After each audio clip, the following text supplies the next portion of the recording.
Let's go to Jenna, not in the booth, but Jenna in Madison, Wisconsin. What's up, Jenna? Hey, I'm good. How are you? Good. What's up?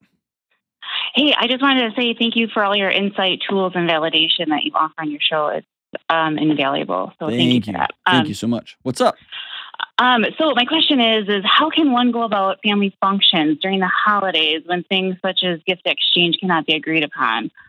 To put further emphasis on this, we are on the Dave Ramsey Baby Step 2, and I had suggested to do a creative white elephant gift with the low cost with the kids to make a fun game with it. Instead, my thoughts were completely surpassed with my sister-in-law, and she doesn't want to skip the tradition and suggested to do the usual $50 gift exchange in addition to the white elephant. This completely defeats my purpose of my suggestion. That's incredible. Hey, so I'm thinking about let's just do white elephants. Like, cool, let's do that. And so I want to teach my kids contentment and the quality of family time. And I realize she won't change, but how do I navigate through this while maintaining my own dignity and my financial journey? You don't outsource your dignity. That's yours. Don't give that to her. Yeah. Dignity is I'm doing the best thing long-term for me and my family to keep us safe. And for those listening who don't know Dave Ramsey plan, I'm a part of a team here at Ramsey Solutions. I work with Dave Ramsey, who's helped millions and millions of people get their lives back and get out of debt. And we may do a whole episode on the mental health of debt. It's just madness. And there's a series of baby steps. And you're on baby step 2, which means you are feverishly paying off debts, knocking out credit cards and student loans and paying off car notes and all that, right?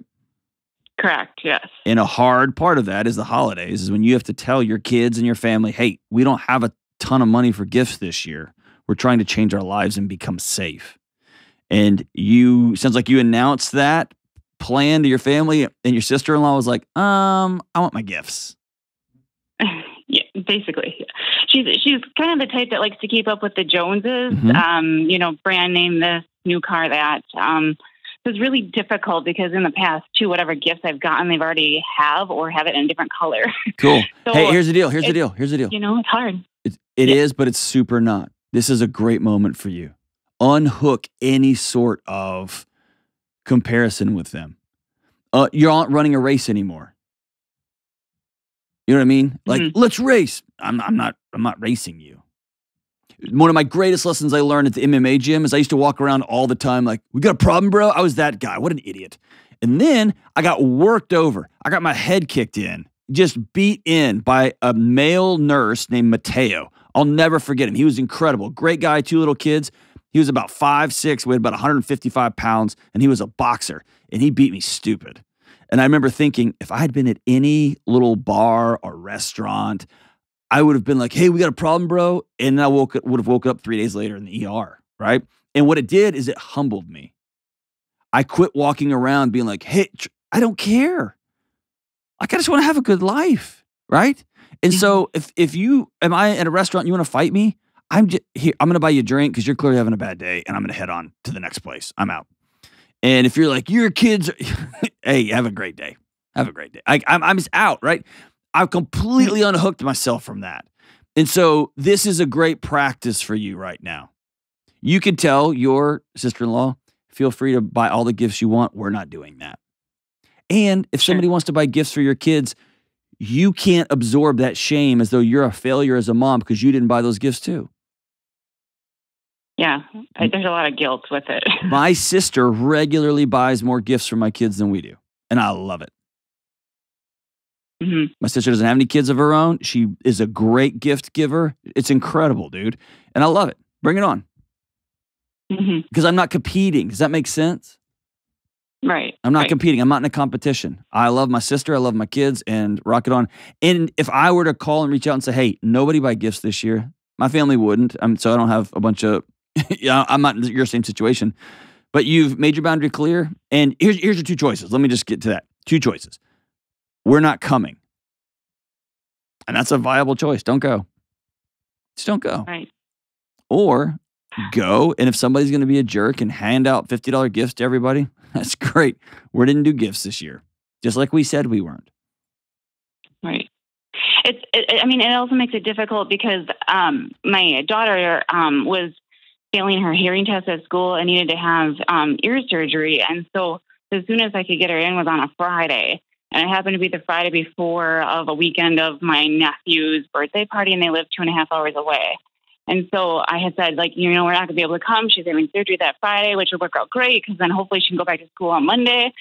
And she's like, you need to change that to Monday. You're coming to his birthday party. I'm like, no, I'm not.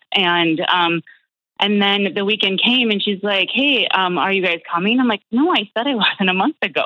So it's like that she doesn't accept the no. And where's your husband on this?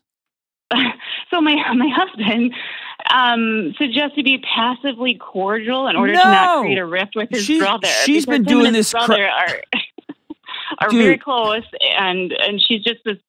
And everybody in the family just says, "Oh, that's just who she is. That's just who she is." Okay. Hold on. That is okay. Cool. That's just who she is. And now you have a choice. Are you going to let just who she is run your life, or are you going to say, "Well, this is just how I am. Me and my kids don't go to these things." Because here's the deal, Jenna. She doesn't get a vote in your life. Quit giving her a vote. Right. Tell your husband he needs to suck it up and talk to his brother, or he needs to be making the phone calls to his brother. Hey, we're not coming to this thing. Sure. Cool, man. Because if he had called his brother and said, hey, one of my kids is having surgery, we're not going to make your kid's birthday party. This is 2.5 hours away. God, what a weird world we live in, dude. I'm not going to make it. His brother would have said, that's cool, man. Right?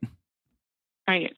He would have, because his brother's super easygoing, yeah. So maybe you tell your husband, hey, from this point forward, you're making the phone calls. I'm not doing this anymore. Because I'm talking to somebody who is not interested in listening to us. And if you're not interested in making those calls to your brother, when we have to say, hey, we're trying to pay off debt, so this year Christmas is going to look different for us. If you're not interested in making that call, great. I'm not going. Sure. Right? Right. It's the magic word, boundaries. You get to choose them. It is. Well, and it's just been frustrating over the years, and the frustration has built. 4 years ago. Hold on. Here's why you're frustrated. Yeah. Because you've allowed this to go on. Stop. You are now no longer frustrated at her. You have an imaginary fantasy picture of what you wanted this life to look like, and it doesn't look like that.